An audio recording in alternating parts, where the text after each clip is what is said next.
was just thinking about someone I used to know. My cousin, the Queen, in fact. A tyrant. I tried to stop her, but things don't always go according to plan. She cast me out to a forgotten island, and made short work of my allies, too. Lucky for me, I was able to commandeer a ship, and began a new life for myself, out on the high seas. Aye, but I hear that the Queen is at it again. And there's something darker behind her madcap schemes this time. If I don't stop her, I don't know who will.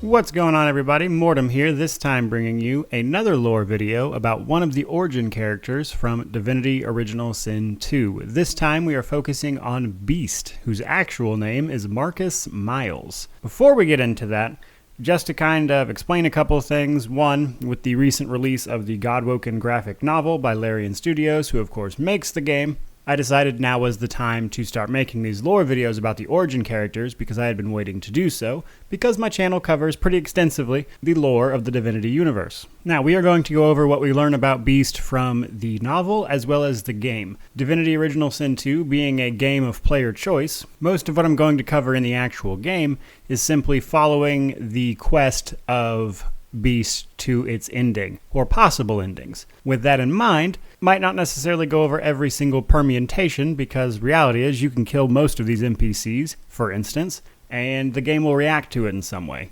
So just kind of keep that in mind as we're going through this. But first and foremost, let's start with the graphic novel, since that's not really up for change anyway. What we learn about in the graphic novel Godwoken is that, of course, a little bit of what we already knew from the game, in that Beast, otherwise known as Marcus Miles at this particular moment in time, is cousin to the Queen of the Dwarves, Justinia, who was, as we're told through this novel, was actually initially a pretty good ruler. However, as the sorcerer threat grows, as the sorcerers are using their source, of course, and bringing in Voidwoken, and all of the wars on foreign soil are starting to drain dwarven coffers, they frankly need to point their finger at somebody. And Justinia, at the urging of her advisor, especially one Isbiel, Justinia becomes quite a bit of a tyrant, in that she turns on the local lizards of the Dwarven Kingdom, burning their literature, outright imprisoning them, if not executing them, among other things, such as restricting the actual dwarves' freedoms as well. Marcus, being very close to his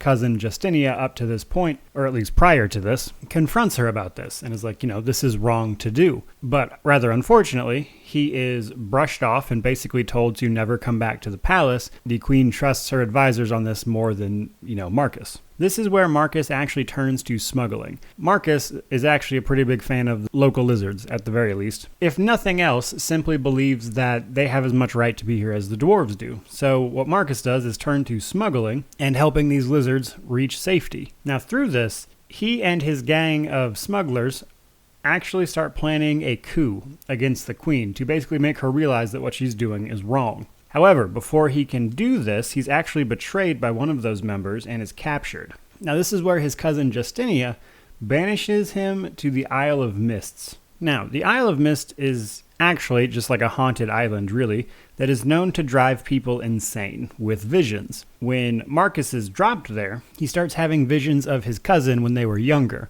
and were actually really close. They were practically brother and sister, they got along so well. But in staving off these visions, this is actually where we start to see his source powers come to life. Basically, his frustration at his situation and just trying to survive manifests itself as lightning, channeled through his source powers. Beast's default class, of course, being a battle mage, which focuses on lightning spells mostly. Now, he is there for several months, surviving, basically managing to hunt and stuff, while all the while dealing with these visions. He's there for months, but eventually he catches the attention of a passing dwarven ship. He basically manages to catch their attention and makes a bunch of rude gestures, shall we say, to the ship, and they stop to kill him because, they know he's a traitor or whatever. This was actually Beast's plan all along. He uses this opportunity to trick them, steal their rowboat, row it back to their ship, and then he manages to use his natural charisma, I guess, to convince all of the dwarves on board that Queen Justinia is wrong,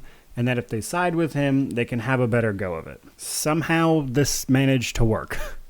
And this is also where Beast actually picks up his nickname Beast instead of his name Marcus Miles. Because as the dwarves at the time put it, he was sentenced to that island to die like a beast. At this point, he becomes an actual pirate. He and this crew of dwarves become actual pirates, raiding ships, especially Queen Justinia's ships, trying to send her a message, basically the only way he knows how at this point. At some point, Beast raids a ship and finds orders in that ship for the raided ship to go sink a Divine Order ship, the Divine Order being, of course, Lucian's army. And after they sink said ship, to take its cargo. Now, the only thing Beast finds here is a name that is a contact in Driftwood, which is Lohar. It is pretty much right after this that Beast and his crew are attacked by a Magister's ship. Beast uses Source during this fight, which summons the Voidwoken. And in the chaos, Beast is actually knocked off the ship and actually picked up by Magisters a short while later, which is how he is captured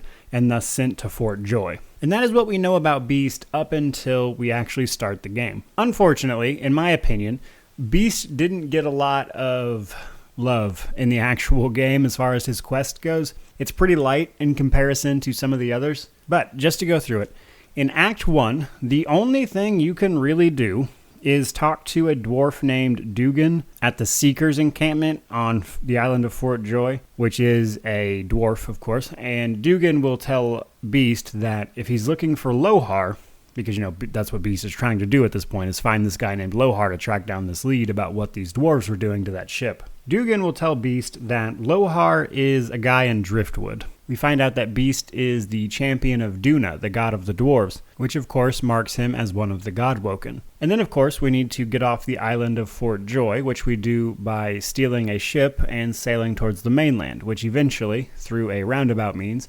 winds us up at the Reaper's Coast area, which contains the town of Driftwood, which is convenient because that's where we were going. Beast in Act 2 is looking for Lohar as his personal quest, which you can find pretty early on in the act because he's in town and that's pretty much the first place you head to. After a conversation with Lohar and doing him a favor, we can learn a lot of things. This quest is actually a little on the long side.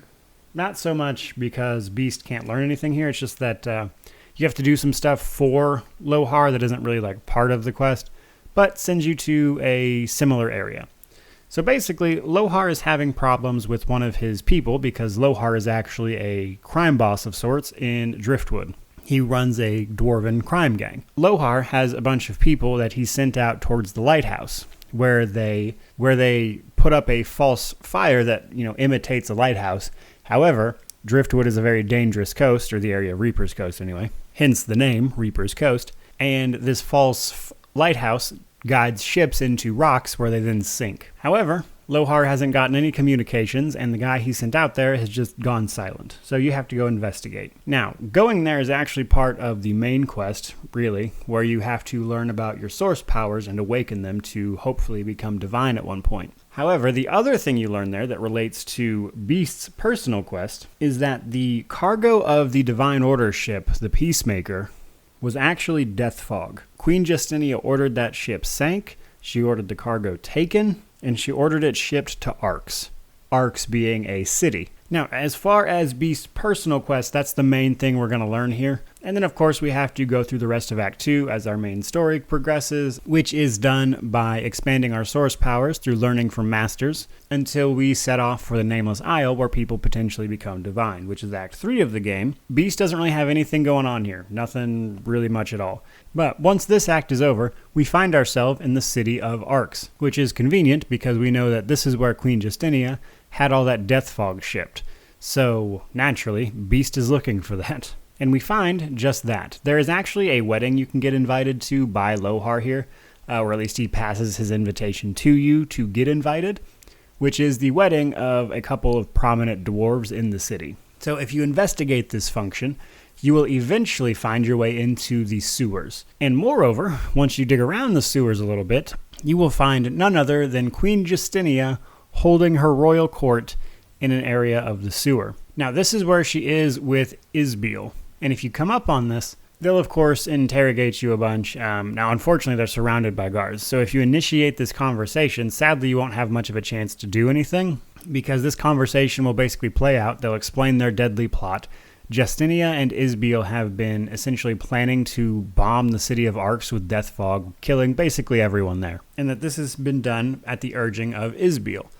Now, Beast and Justinia can have a conversation here, and basically Isbiel takes over the conversation. And this is where, if you haven't found out yet prior in previous events, that Isbiel is actually a servant of the God King, which is, of course, the main antagonist of Original Sin 2. Now, the God King actually planted Isbiel in the royal court like decades ago. That's how long this con has been running. And Isbiel has been slowly ingratiating herself into Justinia's good graces, thus influencing all her decisions and leading her up to this point.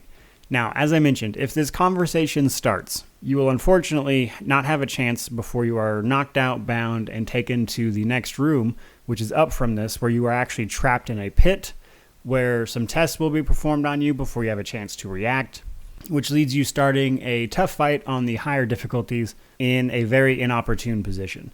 I just want to mention that it is technically possible when you walk into the room where Justinia is holding court, if you actually take the time to not engage in that conversation, like don't walk forward enough for that conversation to start, you can actually initiate combat, which will completely skip that conversation, and you'll actually be able to fight all these enemies in a much easier fashion. Regardless, in the next room in this pit that you're being experimented on is also the machine that they were planning on using the death fog with. Now this is where you will have to fight Isbiel, because if you made it to this part and you're doing this, Justinia won't actually be in the room here, which leaves you to wipe out Isbiel and all of her guards. And once you get out of that and you explore the room a little bit, you can start to go through a door where Justinia will then burst through. Now this is important because this is where Justinia had actually been captured previously while you were knocked out, after she learned that Isbiel had been doing all of this stuff. At this point, Beast has a very critical decision to make and is really the main choice of his personal quest.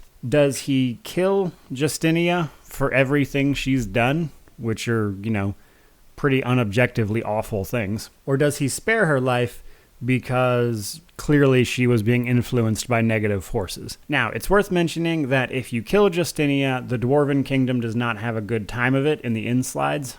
If you're going for the best ending, the best thing for the Dwarven people is to not have their queen murdered, thus leaving the throne vacant. What happens after Original Sin 2? So, unfortunately, we don't really know. Beast's story, didn't really get a lot of love.